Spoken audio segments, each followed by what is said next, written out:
함께 하실 말씀은 마가복음 1장 1절에서 8절로 함께 하겠습니다. 마가복음 1장 1절에서 8절 복음의 시작이라는 제목으로 함께 말씀을 나누고자 합니다. 하나님의 아들 예수 그리스도의 복음의 시작이라, 이렇게 시작을 하네요. 이렇게 시작하는데 시작으로 시작을 하네요. 그죠? 원어상 첫 단어는 시작이네요. 시작. 아르케인데요. 창세기 아까 오전에도 보았죠. 베레시트 바라 할 때 베레시트에 해당하는 단어가 헬라어로 엔 아르케인데요. 그 아르케네요. 구약에서는 첫 단어가 책의 제목이 되는데요. 마가복음의 시작은 제목은 시작으로도 할 수 있겠네요. 그런 의미에서는 창세기, 창조의 시작이다, 이렇게 얘기를 할 수 있는데요. 마가복음은 복음의 시작이다. 다른 말로 하면 새로운 시대의 시작이다, 그 말이죠. 새로운 시대, 복음 시대다. 근데 이 아르케에 대해서 요한복음 때 우리가 좀 알아본 바 있는데요. 이 아르케라는 것은 시간상 처음이기도 하지만 어떤 원리상 처음이기도 한 거예요. 근원의 처음이기도 한 거예요. 꼭 시간만 해당되는 개념은 아니고요. 그러니까 창조의 시작, 그 모든 것의 근원이 하나님이다. 그와 마찬가지로 복음의 시작도 하나님이죠. 모든 것의 근원은 하나님인데, 모든 것의 그래서 저자는 저자이고 기원자라는 거죠. 근데 오늘 예수 그리스도의 복음의 시작이다, 이렇게 얘기를 하고 있네요. 예수 그리스도가 등장을 하고 그 등장, 그런 의미에서 시작인 거죠. 오늘 오전에 봤던 새 창조고 새 창조의 시작이다. 복음은 그래서 창조의 시작이기도 하고요. 복음은 다른 말로 하면 창조를 한다는 얘기죠. 요한복음 1장 1절도 마찬가지인데요. 오전에 우리가 얘기했듯이요, 그 맥락이 같이 이어지네요. 그죠? 천지를 창조한 이유가 단순한 물질 창조가 아니라는 거죠. 창조를 통해서 새 창조를 하는 것이, 새 창조를 하는 모든 것의 시작인, 다른 말로 근원인, 머리인 아버지 안에서 말씀이 창조한다라는 내용이 요한복음 1장 1절의 내용이죠.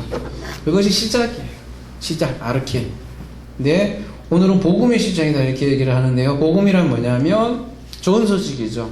유앙겔리온에서요, 그죠? 어떤 좋은 소식이냐면 어떤 사신이 가져오는 좋은 소식, 메신저가 가지고 오는 좋은 소식. 보통은 전쟁에서 좋은 소식을 가져오는, 그러니까 전쟁에서 승리를 보고하는 것에 쓰인 원래 단어예요. 그 단어가 좀 확대되어서 왕에 대해서 쓰여졌는데요.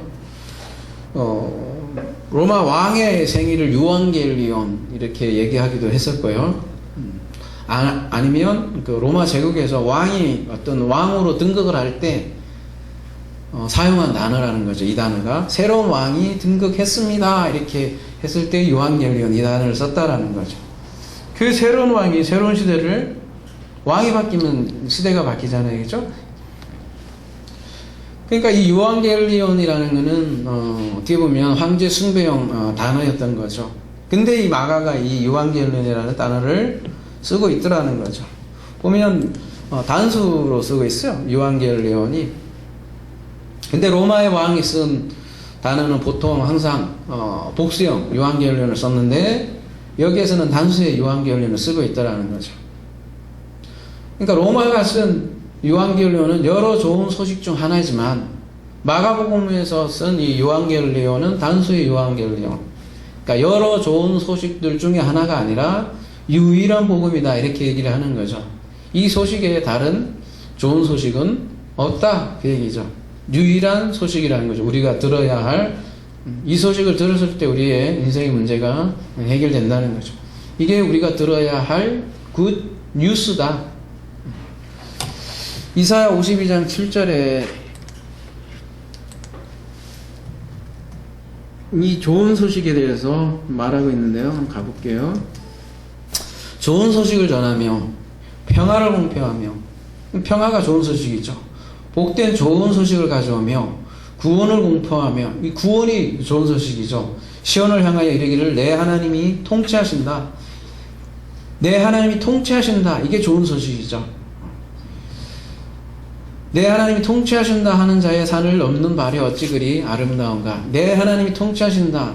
요게 하나님 나라의 정의예요. 그죠? 하나님 나라라 그래요. 구약에는 하나님 나라란 말이 따로 없다고 그랬어요. 그죠? 하나님 통치하신다. 이게 복음이고, 이게 하나님 나라라고 합니다. 두 자로 줄이면 천국이라 그러고, 이 천국이 바로 복음이다. 평화가 바로 복음이다. 구원이 바로 복음이다. 이렇게 얘기를 하는 거죠. 이게 새로운 시작이에요. 여러분, 왕이 등극을 하면 빵빠레가 울렸어요. 그러면서 기쁜 소식을 막 전하는 거죠. 새로운 시대를 알리는 빵빠레가 그런 의미에서 마가복음에서도 지금 울리고 있는 거죠.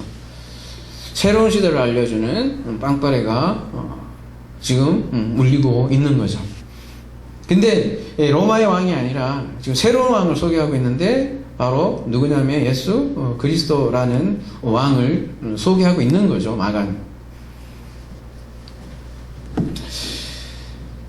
그러니까 이 시작, 영어 성경에 보면 the beginning이라고 the를 붙여놨어요. 그냥 beginning이 아니라 정관사 the를 붙여놔서 이 의미를 좀 더 강조하기 위해서 이렇게 번역을 해 놓은 거겠죠. 그냥 시작이 아니라 유일한 새로운 창조의 시작이다. 이렇게 알리는 거죠.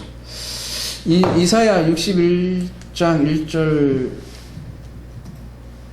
복음에 대해서 이렇게 얘기를 하고 있는데요. 주 여호와의 영이 내게 내려졌으니 이는 여호와께서 내게 기름을 부으사 가난한 자에게 아름다운 소식을 전하게 하려 하심이라. 나를 보내사 마음이 상한 자를 고치며 포로된 자에게 자유를, 갇힌 자에게 노임을 선포하며 여호와의 은혜의 해와 우리 하나님의 보복의 날을 선포하며 모든 슬픈 자를 위로하되 무릇 시온에서 슬퍼하는 자에게 화관을 주어 그 죄를 대신하여 기쁨의 기름으로 그 슬픔을 대신하며 찬송의 옷으로 그 근심을 대신하시고 그들이 의의 나무 곧 여호와께서 삼으신 그 영광을 나타낼 자라 일컬음을 받게 하려 하심이라. 팔복의 내용하고도 같죠. 그죠? 가난한 자들이여 복이 있나니 마음이 상한 자들을 고치고 포로된 자들을 자유를 얻는 것, 슬퍼하는 자들이 위로를 받고, 이게 복음이라는 거죠. 그래서 오늘 이러한 복음을 선포하고 있는데 누구의 복음이냐면 예수 그리스도의 복음이다. 이렇게 얘기를 하고 있네요. 그러니까 진정한 왕이 로마의 황제가 아니라 예수 그리스도가 왕이다. 그 얘기고 그 그리스도의 복음이다. 그 예수 그리스도의 복음이다. 예수 그리스도의 복음은 소유격으로 쓰고 있으니까요. 소유격은 주격으로 볼 수도 있는데 주격으로 보면 예수 그리스도가 선포한 좋은 소식이다. 목적격으로 본다면 그리스도의 가난한 소식이다. 이렇게 얘기를 할 수도 있고요. 동격으로 본다면 예수 그리스도가 복음이다. 이렇게 얘기할 수 있는 거죠. 세 개를 다 얘기할 수 있는데요. 예수 그리스도가 전한 것이 복음이고 예수 그리스도가 복음인 거죠. 근데 이러한 이사야 말씀이 예수 그리스도를 통해서 성취되었다. 이렇게 마가복음은 선포하고 지금 시작하는 거죠. 예수 그리스도의 복음이라는 거죠. 예수 그리스도를 통해 성취되었다. 이 말은 무슨 얘기냐면 진리라는 게 어떤 복음이라는 게 어떤 진리들의 모음 깨달음들을 모아서 정리해 놓은 게 아니라는 거죠. 그 이상이라는 거죠. 예수 그리스도 자체가 복음이고 예수를 통해서 천국이 실제로 현존한다. 예수가 전한 소식이 뭐예요? 하나님 나라가 가까이 있다. 그래서 우리가 지금 여기에서 맛볼 수 있다. 현존하는 나라이다. 그래서 그 나라를 사는 이들이 이미 이 시작을 사는 이들이라는 거죠. 예수, 구약에는 여호수아, 그죠? 정확히 발음은 예호슈아 인 이름인데요. 야훼는 구원이시다라는 뜻이죠. 사람 이름이죠, 예수는. 쉽게 얘기하면. 근데 고유명사예요. 굉장히 흔한 이름이었어요, 그죠? 요즘으로 얘기하면 뭐예요? 요즘은 철수, 이런 이름이 별로 없겠네요. 요즘 가장 흔한 이름이 뭐예요? 아무튼 그 당시 가장 많은 이름 중에 하나인 이름이 예수였어요. 근데 이제 그 뒤에 그리스도가 붙으면 전혀 달라지죠. 그리고 더구나 뒤에 하나님의 아들이라는 수식어가 붙으면 더더구나 달라지고요. 그리스도가 붙으면 뭐가 달라져요? 그리스도라는 거는 크리오라는 단어에서 파생된 건데 기름 부음 받은 자라는 뜻이죠. 그죠? 히브리어로는 그게 메시아흐죠. 그죠? 네. 거기에서 연유된 그런 말이 그리스도인데요. 그러니까 구약에서 메시아가 올 것이라 예언이 되었고, 이제 그 메시아가 바로 예수라는 사실을 알리기 위한 호칭이 예수 그리스도라는 거죠. 근데 그 그리스도, 거기다가 꺾인 표가 되어 있는데요. 여기 보면 히오 데우, 어떤 사본에는 하나님의 아들로 되어 있고 어떤 사본에는 없다 이렇게 되어 있는데요.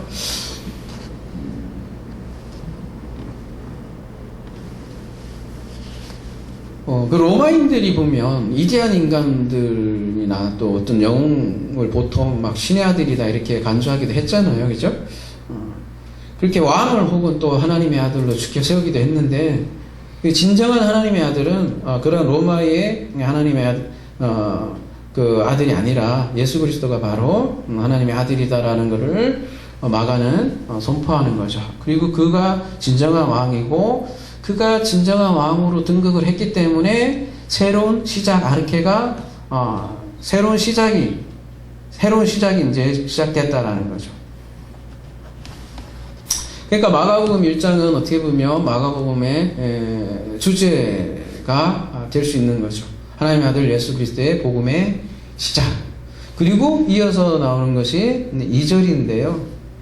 2절 내용이 뭐냐면 요한 얘기네요. 선지자 이사야 그래, 보라 내가 내 사자를 내 앞에 보내노니 그가 내 길을 준비하리라. 광야에 외치는 자의 소리가 있어 이르되 너희는 주의 길을 준비하라. 그의 오실 길을 곱게 하라. 기록된 것과 같이. 2절은 카도스로 시작을 해요. 카도스로 시작한다는 것은 앞에 하고 관련이 있는 접속사죠. 앞에서는 시작을 말했는데 그 시작은 이렇게 시작한다 이렇게 얘기하는 거 보면 선지자의 글로 지금 시작을 하잖아요. 그죠? 구약으로 지금 시작을 해요. 지금 요한 얘기란 말이에요. 근데 요한은 주의 길을 준비하는 곳으로 지금 소개되고 있어요. 광야에서 세례 요한이 외치는 곳으로 복음은 시작을 하네요. 시작을.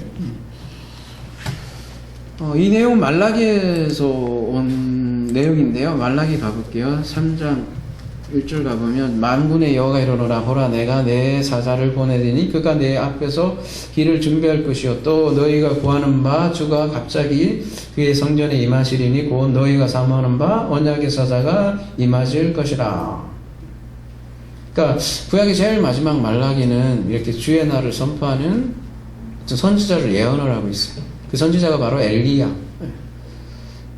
그러니까 엘리야의 귀환을 예언하면서 끝을 맺는데, 그 요한이 엘리야로서 요한이 등장 한다는 거죠. 했다는 거죠. 그러면은 요한이 등장했다라는 것은 주의 날이 도래한다는 거죠. 그런 의미에서 요한을 소개를 하고 있는 거고, 요한의 등장도 갑자기 나타난 것이 아니라 구약에서 예언이 되었고 그 예언이 된 요한이 등장을 한 거고, 예수도 마찬가지죠. 그냥 등장하는 게 아니라 구약에서 예언이 되었고, 그래서 구약과 신약 우리가 함께 봐야 되고, 세례 요한은 길을 준비하는 보낸 바는 사자이다 이렇게 그래서 얘기를 하는 거죠. 어디에서요? 광야에서요. 광야는 어떤 것이에요? 이스라엘이 이집트에서 나온 것이죠. 그리고서 가나안에 가기 위해서 준비했던 것이죠. 그래서 광야에 있을 때 가나안에 사자를 먼저 보냈다는 거죠. 그런 의미에서 약속 땅으로 들어가기 위해서 준비된 곳을 광야라고 그렇게 얘기를 하죠. 이사야 40장 3절에 가보면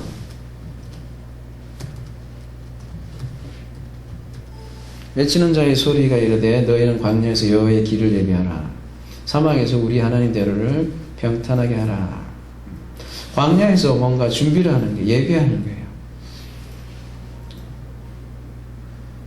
이 말을 이렇게 인용한 것은 지금 마가복음에서 그죠? 이 마가복음 시작 자체가 제2의 출애굽을 뭔가를 얘기를 한다는 거죠. 광야로 나올 거고 그리고 가나안으로 들어갈 거라는 거죠. 그리고 실제로 이러한 운동이 SNF에서 있었고요. 당시에 메시아 운동이 자주 일어났었다는 거죠. 어디에서? 광야에서요. 근데 그런 요한이 침례 요한이 광야에 이르러 죄사함을 받게 하려 하는 회개의 침례를 전파하니 개혁 개정판인데요. 이 프로그램은 침례로 소개하고 있는 거죠. 근데 이 성경에 보면 세례로 되어 있어요. 그죠?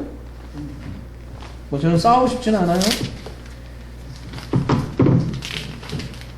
그러니까 제가 침례다 세례다 이렇게 해도 그냥 같은 의미로 여러분이 좀 봐주시면 될 것 같습니다. 여기에는 세례 요한으로 되어 있네요. 그죠? 아무튼 있는 대로 제가 말씀드릴게요. 침례 요한이 광야에 이르러 제사함을 받게 하는 회개의 침례를 전파하니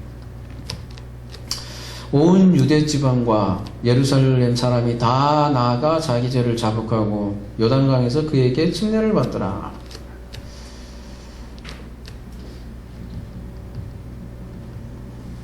세례 요한이 침례를 주었더니 그들이 다 죄를 자복하고 회개했다.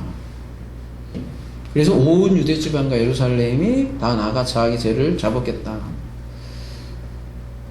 여러분 다른 복음서에 보면 군인들도 나오죠. 요한이 이렇게 막 회개를 선포했을 때 군인들이 등장하고 또 세금을 징수하는 사람들, 그죠? 착취하는 세금을 징수하는 사람들도 나오고 또 세리들도 나오죠.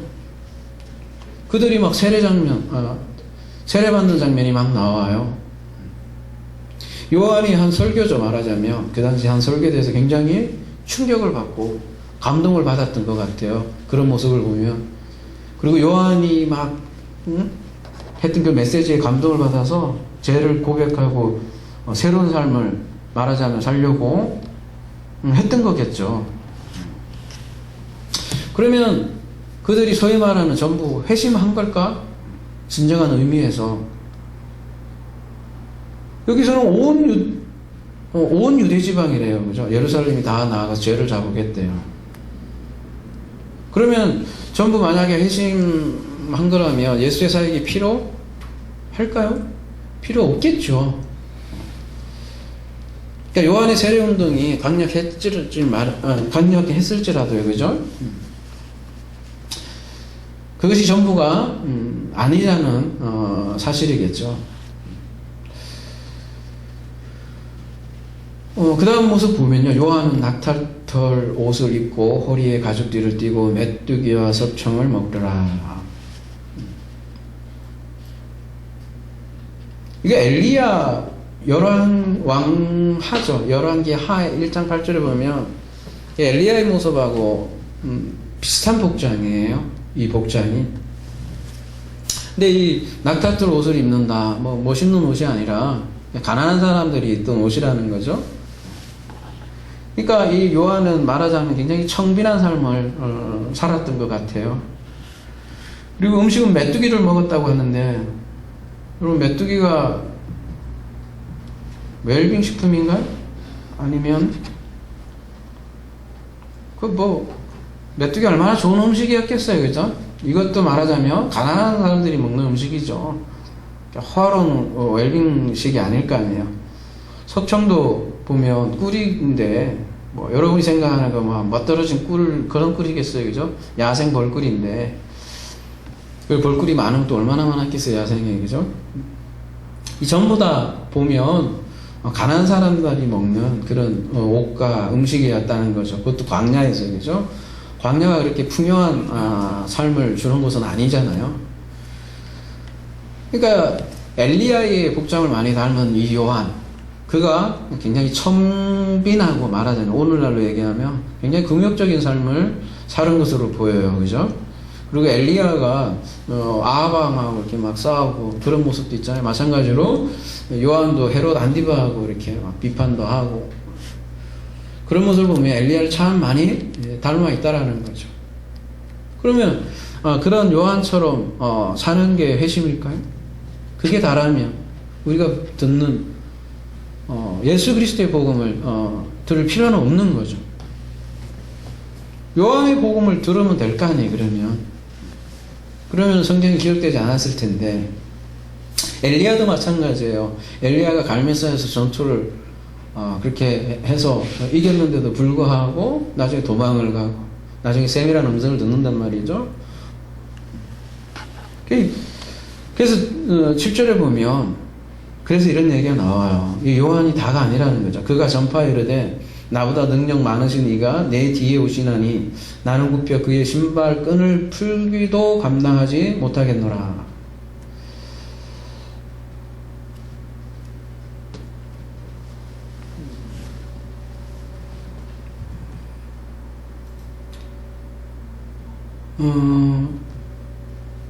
본문의 동사 엘코마이는 3인칭 단수 현재형이야. 지금 막 오고 있다. 그런 긴박한 표현을 하게 되나요? 그렇게 표현을 하고 있는데요. 나보다 능력 많은 이가 지금 막 오고 있다. 메시아 사상이죠. 뭐 소위 말하는 거죠. 나보다 능력 많은 자라 소개하는데요. 신발끈을 풀기도 감당하지 못한다. 이게 무슨 얘기일까요? 주인과 종 간에 설명하는데, 당시에 종이 주인이 이제 밖에 나갔다가 들어오면, 여행을 했다 나갔다 들어오면, 종이 신발끈을 이렇게 풀어주고, 또 물을 떠다가 발을 씻겨 줬던 모양이에요. 그게 종이 할 일인데, 그것도 풀기도 감당하지 못한다는 거는, 나는 종도 되지 않는다라는 뜻이잖아요. 왜 이런 얘기를 할까요? 요한은. 아니면 기록자 마가죠. 요한이 굉장히 유명한 인물이었던 모양이에요. 그 요세푸스라는 그 기록 그 역사가 있죠. 보면 여러분 그 생각보다 예수의 기록보다 오히려 요한의 기록이 더 많아요. 보면 그죠? 그만큼 요한이 오히려 더 유명한 인사였다라는 거죠. 요한복음 보시면요, 제가 카페에도 이미 글을 올렸지만 요한복음 1장 19절 이하에 보면 이 요한이 오히려 그리스도가 아닌가라는 막 그런 질문들이 많아 있었던 모양이에요. 그런 오해들을 요한복음에서는 그래서 이렇게 수정하는 장면이 나오는데요. 가볼게요. 요한복음 1장 7절 그가 증언하러 왔으니 곧 빛에 대하여 증언하고 모든 사람이 자기로 말미암아 믿게 하려 함이라. 그는 이 빛이 아니요 이 빛에 대하여 증언하러 온 자라. 그래서 굳이 이런 말을 하는 거예요. 빛은 그리스도이다. 그러니까 요한은 이 빛에 대하여 증언하는 자이지 빛 자체는 아니다 라고 굳이 얘기를 하는 거죠. 왜요? 그러니까 세례 요한이 물론 중요한 역할을 했지만 본질적으로 그가 구약에서 그렇게 얘기해 온 메시아가 아니다라는 것을 분명히 하기 위해서 얘기하는 거죠. 마태복음 11장에 가볼게요. 가보면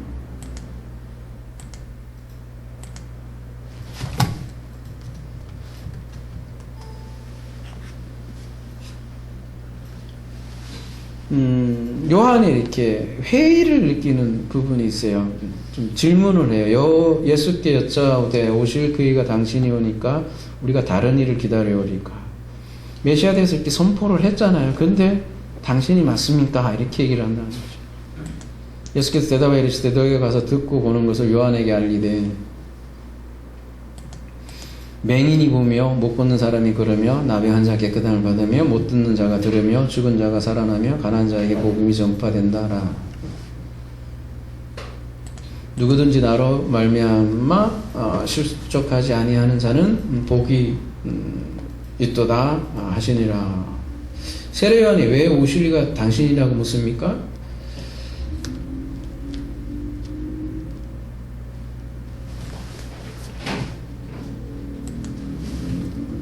마태복음 3장 1절에 가보면 그때 직내 요한이 이르러 유대 강야에 전파하여 말하되 회개하라 천국이 가까이 왔느니라 하셨더니 똑같잖아요. 예수의 메시지하고 그죠? 회개하라 천국이 가까이 왔다. 똑같은 단어인데 임박한 천국인데 그죠? 무엇이 달랐길래 당신이 말하자면 오실 그이 맞습니까? 이렇게 묻는 거예요. 메시아가 올 것이다라는 거잖아요. 요한의 언어는. 근데 그 메시아가 당신이 맞습니까? 얘기잖아요. 그러니까 세례 요한의 입장에서 생각해 보면 그러면 굉장히 청빈의 삶을 살았죠. 굉장히 금욕적인 삶을 살았죠. 그리고 이스라엘을 이러한 회개로 초대했죠. 그리고 세례도 주었고요. 침례죠. 왜요? 왜 이 운동이 뭐를 추구하는 걸까요? 요한이 하는 운동이? 메시아. 왜 온 유대와 이스라엘이 그렇게 인기가 있었을까요? 그 이스라엘 유대인들이 뭔가 바라는 게 있지 않았겠습니까? 그죠? 메시아를 바랐잖아요. 근데 그 메시아를 바란 이유가 뭐겠어요? 이스라엘이? 굉장히 앞에 있었잖아요. 로마 앞에 있었고 우리가 괴로워 죽겠는데 메시아가 와서 이 로마에서 해방될 그런 메시아를 기다린 거 아니겠어요? 그런 준비해야 하는 메시아, 그런 메시아를 요한은 선포했는데 예수의 모습을 가만히 보니까 뭐 그렇지 않아요. 로마를 해방시키긴커녕 가난한 자들하고 놀고 세리하고 그러고 있고 그죠? 그러니까 요한의 메시지하고 요한이 바라본 메시아하고 달랐던 거죠. 예수 그리스도의 모습은. 그러니까 자기가 원하는 방식으로 예수는 일하지 않더라는 거죠. 그러니까 그 다윗과 같은 유대인들이 생각한 메시아는 다윗과 같은 위대한 전사, 다윗과 같은 메시아였을 텐데요. 예수는 그렇게 일하지 않았다라는 거죠.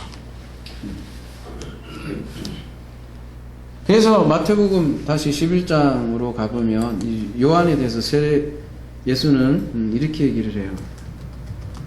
내가 진실로 너에게 말하는 여자가 낳은 자 중에 침례 요한보다 큰 이가 일어남이 없도다.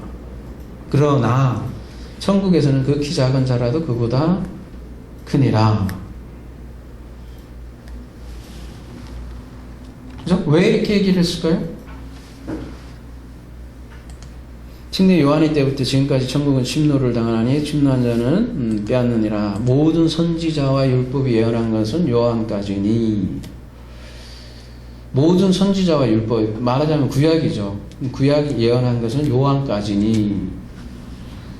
그러니까 세례 요한은 구약의 대표라고 할 수 있겠네요. 그렇죠? 그러니까 천국에서는 가장 작은 자다 이렇게 얘기를 하는 거죠. 사실 세례만 해도 그 당시 이스라엘에 이래 뭐라고 해야 되나요? 희생제사에 의존했었잖아요. 그런 이스라엘을 봤을 때 유대교죠, 유대교. 세례 자체도 일종의 혁명이었는데 천국에서는 가장 작은 자다라고 이렇게 얘기를 해요. 왜냐하면 율법시대의 마지막 선지자이기 때문에 그렇게 얘기를 하는 거죠. 그 율법시대가 이제 끝났다라는 거죠. 내가 선포한 새로운 시대에는 가장 그가 작은 자다 이렇게 얘기하는 거죠. 세례 요한은 엘리야를 닮았다 이렇게 얘기했잖아요. 엘리야는 유대인들이 가장 존경했던 선지자 중에 하나잖아요. 낙타털 옷을 입고 또 청빈의 삶을 살고, 그죠? 또 금욕 생활을 하고 도덕적이고 그랬지만 그게 율법의 모습이다라고 예수는 지적을 하는 거죠. 그래서 예수에 대해서 이렇게 회의하는 장면이 복음서에 우리가 볼 수 있는 거고요.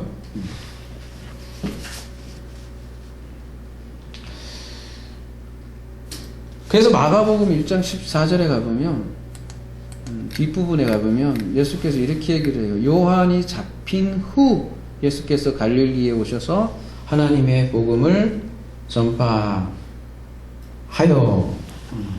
분명히 요한이 잡힌 후에 갈릴리에서 하나님의 복음을 전파했다 이렇게 얘기를 하고 있어요. 그러니까 지금 말하자면 구약과 신약이 명백하게 대비가 되어 있고요. 구약이 끝나자 신약이 활동하는 모습을 볼 수 있는 거죠. 이게 새로운 이제 시작이 되는 거죠. 그래서 요한은 여러 의미에서 율법의 구약의 상징적인 상징이다 이렇게 얘기할 수 있는 거죠. 사실 모든 종교가 그런 것 같아요. 율법적이죠. 뭔가 열심히 해서 구원을 얻는 그런 종교 말이죠. 그래서 사람들은 금욕을 하고 율법을 잘 지키면 존경을 한다는 거죠. 율법은 그래서 사람이 스스로 지키려고 최선을 다한다는 사실이죠. 근데 복음이라는 건 뭐예요?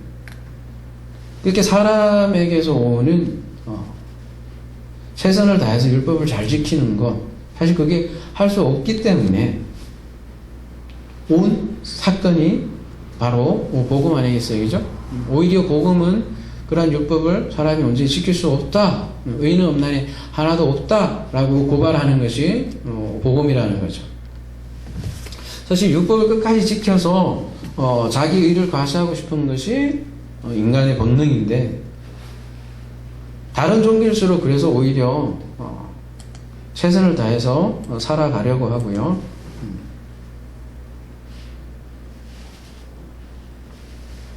그래서 이 요한은 그런 율법의 대표로 지금 상정되어 있는 것이죠. 근데 그 요한은 말하자면 복음의 시작이 요한으로 시작하잖아요. 그래서 복음의 시작은 바로 요한이다 이렇게 얘기할 수 있는 거죠. 율법이라는 거죠. 율법으로 시작을 한다는 거죠. 시작은. 그래서 요한은 요한복음 3장 30절에 이렇게 고백해요. 그는 흥하여야겠고 나는 쇠야겠다 이렇게 얘기를 해요. 막 굉장히 겸손한 편이라기보다는 내 시대는 끝났다 이 얘기는 또 마찬가지죠. 새로운 시대가 왔다. 그래서 그는 흥하고 그는 흥하리라 이렇게 얘기를 하는 거죠. 새로운 시대죠. 그래서 이 율법 요한의 방식으로 구원받다면 예수께서 이 땅에 오실 이유가 없는 거죠. 그래서 율법의 마지막 선지자 요한이 예수를 의심하는 장면이 질문하는 장면이 나오잖아요. 당신이 오실 메시아 맞습니까? 그래서 율법은 복음의 시작은 오히려 율법이다. 그러니까 율법은 악한 것은 아니죠. 악한 것이 아니죠. 오히려 시작이죠. 징검다리라고도 할 수 있고, 율법이라는 징검다리를 건너서 예수를 만난 다른 것이죠. 그러니까 율법이 소중한 거죠.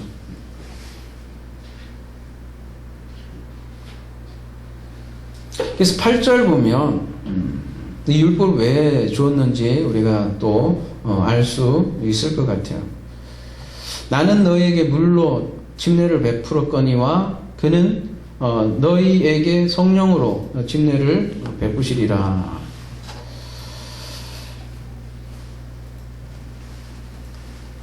구약의 마지막 선지자잖아요. 그 구약의 마지막 선지자는 물로 침례를 준다 이렇게 표현을 하고 있어요. 근데 그러나 그는 너희에게 성령으로 침례를 베풀 것이다. 이거는 미래네요. 그죠? 어떤 차이일까? 사도행전 가볼게요. 조금 길긴 한데요. 볼 필요가 있는 내용이네요. 18장 24절 알렉산드리아에서 난 아볼로라 하는 유대인이 에베소에 이르니 이 사람은 언변이 좋고 성경에 능통한 자라. 성경에 대해서 되게 능통해요. 그죠? 언변도 좋고. 그가 일찍이 주의 도를 배워 열심으로 예수에 관한 것을 자세히 말하며 가르치나 요한의 침례만 알따름이라. 잘 들어보세요, 여러분. 그가 일찍이 주의 도를 배워 열심으로 예수에 관한 것을 자세히 말하며 가르치나 요한의 침례만 알따름이라. 요한의 침례만 재밌죠? 표현이 그죠? 주의 도를 열심히 배우고 예수에 관한 것을 말해도 요한의 침례만 알 수 있다라는 사실이죠. 26절 그가 회당에서 담대히 말하기 시작하거늘 브리스길라와 아굴라가 듣고 되려다가 하나님의 도를 더 정확하게 풀어 이르다. 여기서는 브리스길라지만 우리 로마서 마지막이죠. 브리스가 아굴라 그때 등장한 그 아굴라가 등장을 해서 데려다가 하나님의 도를 더 정확하게 풀어 이르더라. 그죠?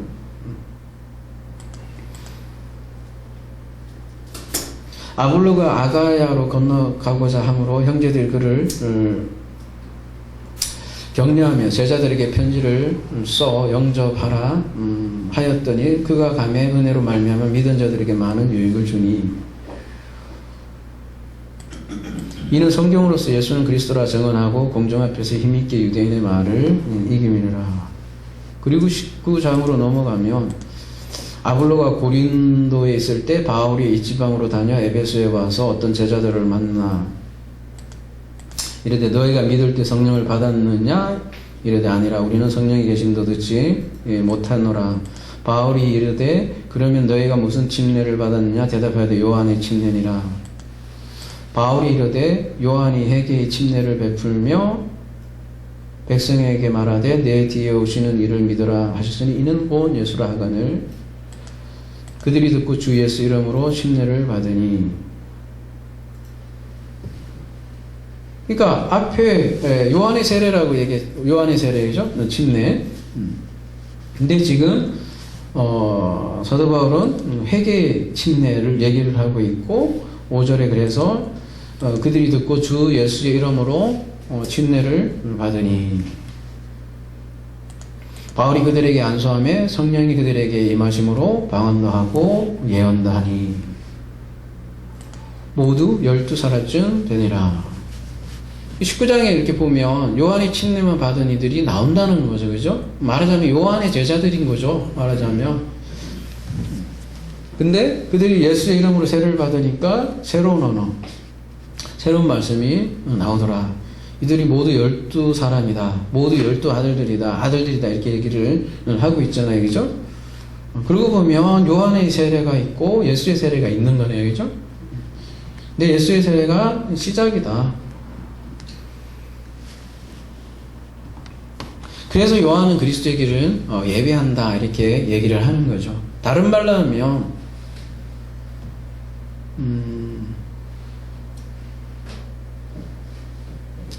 요한은 그리스도 길을 예배한다는 말을 다른 말로 하면 물과 성령으로 거듭난다 우리가 이렇게 얘기하잖아요. 물은 성령을 예배한다 이렇게 얘기할 수도 있겠네요. 그러니까 물세례죠. 물세례는 성령 세례를 준비한다 이렇게 얘기할 수도 있는 거고요. 그죠? 다른 표현을 하면 물과 불로라는 표현도 여러분 하시죠? 물과 불. 사도행전 2장에 보면 불이 등장을 하잖아요. 오순절이죠. 오순절에 보면 불이 나와요. 이걸 다른 표현을 하면 성령 세례라고도 할 수 있잖아요. 그죠? 그러니까 물과 성령으로 거듭나지 않으면 이 얘기는 물과 불로 거듭나지 않으면 그 얘기하고 같은 거죠. 그럼 먼저는 물이네요. 그죠? 물. 그래서 사도행전 1장 5절에도 그래서 보면 요한은 물로 침례를 베풀었으나 너희는 몇 날이 못되어 성령으로 침례를 받으리라 하셨느니라. 그러니까 물세례, 불세례 이렇게 얘기를 하지만 율법과 복음으로도 우리가 말할 수 있겠네요. 오늘 부활절인데 죽음과 부활이라고도 얘기할 수 있겠고요. 근데 우리가 그래서 보니까 이제 오늘 복음의 시작이라는 제목으로 봤는데 먼저 율법이 주어진다는 거죠. 시작이죠, 시작. 그게. 그래서 창세기도 보면 선악 지식 나무도 시작이죠. 광야도 시작이고. 그래서 우리가 형식적인 세례조차도 보면 교회에서 세례를 주잖아요, 그죠? 그게 다가 아니라는 거죠. 그 세례증 받으면 끝나는 문제가 아니라는 거죠. 그 세례를 통해서 궁극적으로 성령 세례죠. 하나님이 직접 주시는 세례로 인도받더라는 거죠. 다른 표로 하면 광야에서 가나안으로 가더라는 거죠. 그게 쓰이는 것이 요한인데 요한은 그래서 준비하는. 그래서 하나님은 알파와 오메가다 이렇게 얘기를 하잖아요, 그죠? 알파는 시작인데 아까 오전에 얘기했던 그 바라도 시작이에요, 시작. 시작은 오메가를 위함에 있는 거죠. 그 시작을 오메가를 위해서 시작을 줬는데 율법을 주신 거죠. 요한을 준 거죠. 오전에 용어로 얘기하면 율법을 성전에 담아놨다 이렇게 얘기하잖아요, 그죠? 그리고 그 성전에서 희생 제사들 이루어지고 그 희생 제사를 통해서 하나님의 뜻을 알기를 원해서 다 주신 거 아니겠어요, 그죠? 근데 그 하나님의 뜻을 알지 못하면 잘못하면 겉에만 치정하게 되고 종교가 되어버린다는 거죠. 그 실체를 보지 못하고 그림자만 섬기게 된다는 거죠. 오늘 우리가 요한을 통해서 우리가 알 수 있는 게 바로 그런 사실이죠. 사실 예수를 죽음으로 몰아간 사람이 누구예요? 바리새인, 서기관, 사두개인, 유대인들이잖아요. 유대 가난의 유대인들. 근데 그 유대인들의 특징은 뭐예요? 그래서 요한을 오히려 굉장히 쳐줬잖아요. 예수보다는 그가 오히려 율법에 더 율법적이고, 그죠? 더 검역적이고 더 존경받을 만한 사람이었죠. 근데 예수께서는 금식도 안 하고, 그죠? 잘 지키지도 않은 예수를 좋아하니 만무하잖아요. 그 예수를 죽인 이가 바로 유대인들이었잖아요. 그걸 고발하고 있고, 그래서 오늘의 복음의 시작은 요한을 등장을 해서 얘기를 하고 있고요. 그래서 예수께서 천국에서 가장 작다 그렇게 얘기를 하는 거죠. 그래서 오늘 7절 8절은 그러한 요한의 어떻게 보면 되게 겸손한 표현 같다 이렇게 볼 수도 있을지 모르겠어요, 그죠? 나보다 능력이 많고 내가 신발끈 풀기도 감당하지 못한다 이렇게 하니까 나는 물로세를 주는데 성령을 준다. 그냥 되게 겸손한 모습처럼 보일지 모르지만 사실 더 들어가 보면 이게 요한의 자리라는 거죠. 이게 율법의 자리고 이게 구약의 자리고.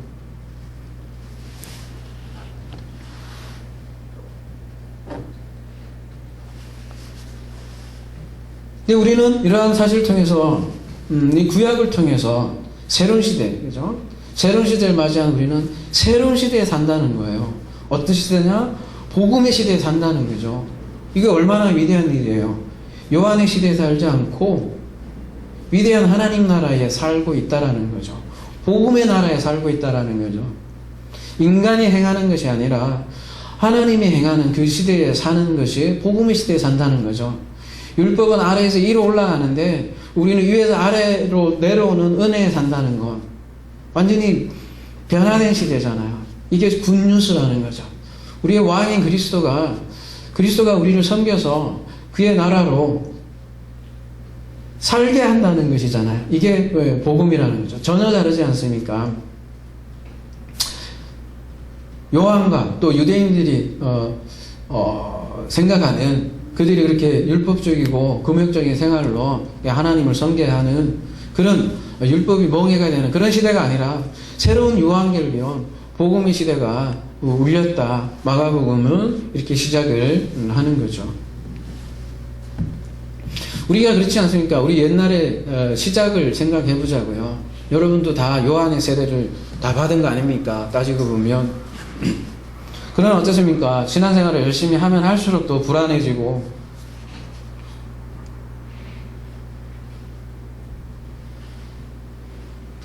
열심히 하려고 해도 한계에 부딪히는 우리 자신의 모습을 보았던 거 아니겠습니까? 근데 그렇게 열심히 섬긴다고 섬기는 그 섬김이 오히려 사도 바울은 다른 복음이다라고 계속해서 그렇게 싸웠지 않았냐는 거죠. 가만히 보면 신약의 모든 서신서들이 그러한 다른 복음과 싸우는 내용들이 굉장히 많다는 얘기죠. 근데 그것이 복음의 시작이다라는 거죠. 그러니까 하나님은 그러한 시작을 통해서 완성으로 만들어내고야 만다라는 거죠. 그래서 요한의 시대는 말하자면 끝난 거죠. 그리고 이제는 복음의 시대인 거죠. 그래서 복음의 시작인 거죠. 그래서 마가는 복음의 시작을 요한의 이야기부터 시작하는 거예요. 구약은 시작이라는 거죠. 신약은 마지막이고. 그래서 하나님은 알파와 오메가의 하나님인 거죠. 시작이 있으니 끝이 있는 거고. 그래서 우리가 그 안에서, 알파 오메가 안에서 은혜와 평강으로 살아가게 되는 것이죠. 이러한 은혜와 평강을 누리는 하나 사람 되기를 기도합니다.